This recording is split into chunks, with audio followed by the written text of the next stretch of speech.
to John's Box, my video channel, and to another edition, the May edition of English Just For You, where we take a look at 10 sentences which contain an error or even two, briefly analyze and put them right.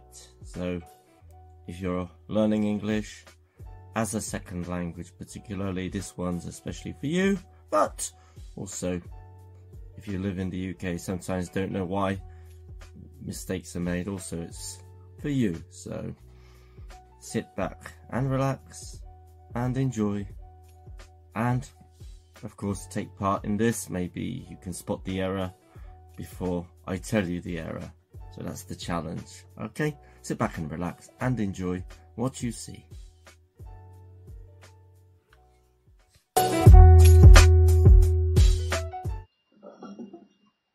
So, over to the first sentence. I live in the big house. Well, when I'm informing you of this, my context is general. So what we need to do here is to replace the with a. So what we call the indefinite article. So it should be I live in a big house, and then you can, once you've informed the other persons, you can then talk about the house, because they now know the house you are talking about. So then you could say the house is big. Over now to sentence number 2.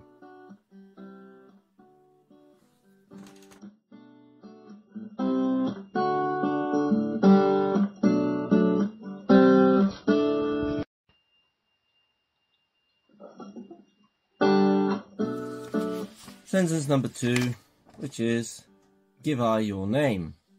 Now, this is what we call an imperative. It's an instruction to somebody, or an order. And we're using a subject instead of an object pronoun here. So it should be not I, but me. Give me your name is the correct answer. Just to compare, I love you, the object, you, the subject, love me, the object. I like coffee, you like tea. Let's go on to sentence number 3.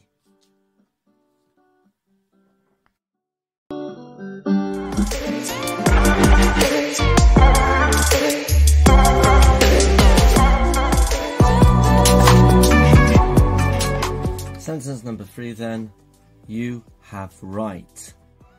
Well, in some languages it's actually said like that. In Polish, for example, ty masz rację. Masz is have, yeah? And it's an error I often come across here in Poland. However, it's to be right or to be wrong. So it's not, we're not going to use a have here, we're going to use an are.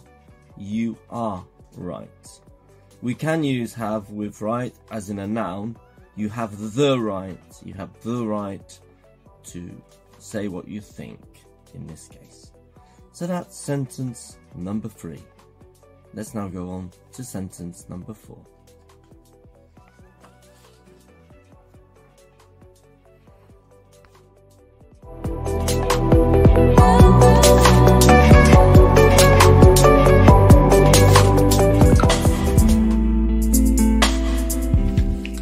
So sentence number 4.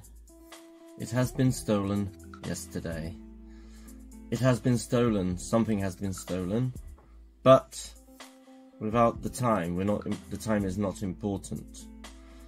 If we need to use the time, we then need to change this part of the sentence from what we call present perfect in grammar to past simple. The answer then would be from the be, it was stolen yesterday. That is sentence number 4. We're now going to come on to sentence, or rather go on to sentence number 5, which is the halfway stage of this.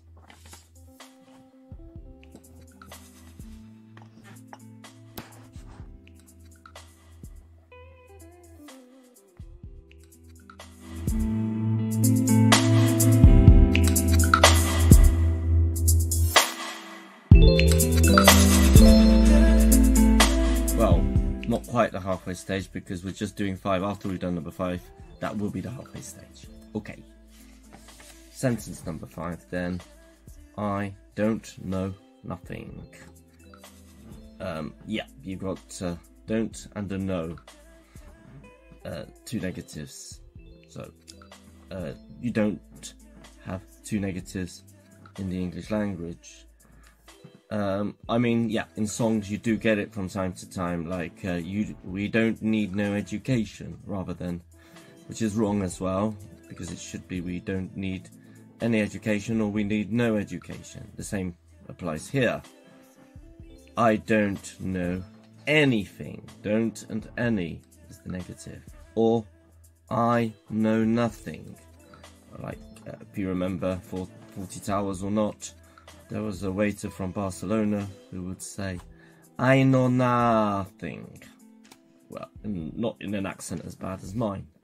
That is sentence 5 and we've reached the halfway mark. We're now going to go on to sentence number 6.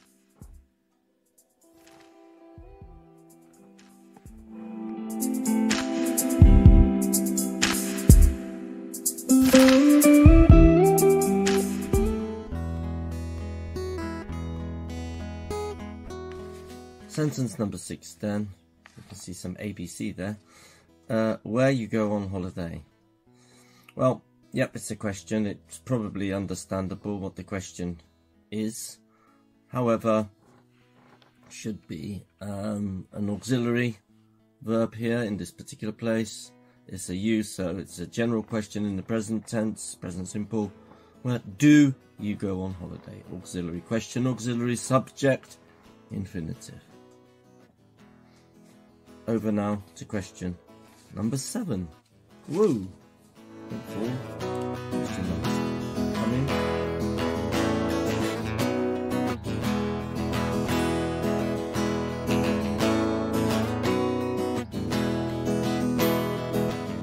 So, question number 7.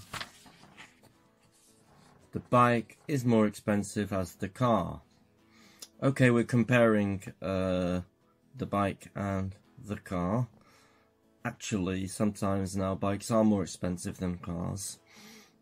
Well, it's a fact. But let's switch back to this. More expensive, not as, but more expensive than. It could be in some languages that it translates as. So the correct answer, the bike is more expensive than the car.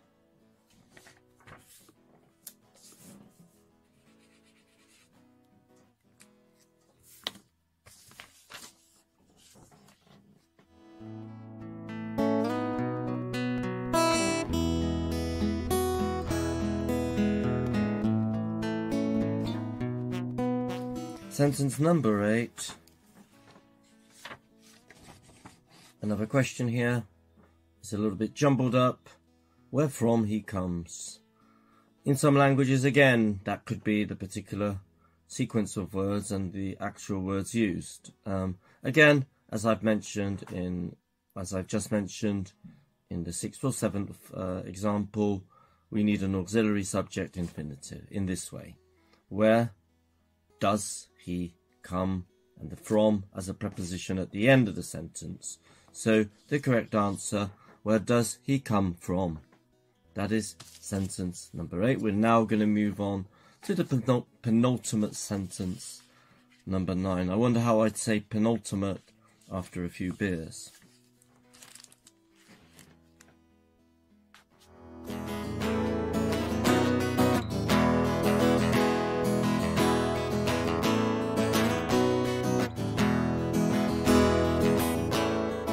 So here we have it, the penultimate sentence. If Anna will come, I will ask her. What we call a conditional, a probability in the future. In some languages, again, Polish is no exception, where we use the will in the if clause. Jeśli Anna przyjdzie, zapytam się jej, czy ją. That's the Polish version. But in the English, the if in the first conditional, the so-called first conditional, is in the present tense. So the answer is, if Anna comes, I will ask her. That is the penultimate sentence number 9. And now we move on to the final sentence, number 10.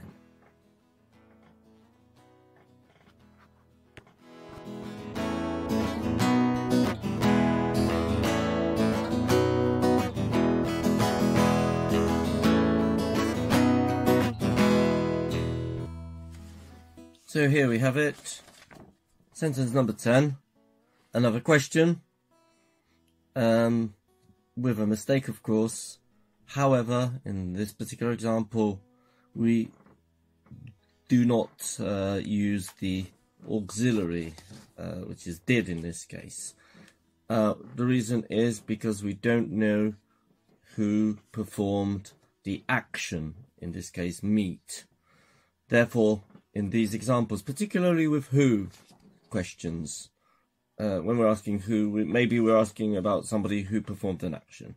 Usually we are. Therefore, we remove the did.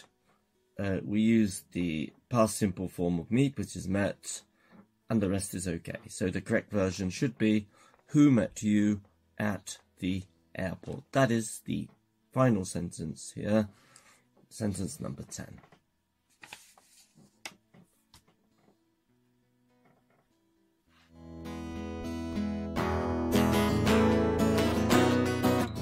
So there you have it. By the way, if you're taking exams in the next few days or weeks, just wish you the best of luck in Poland.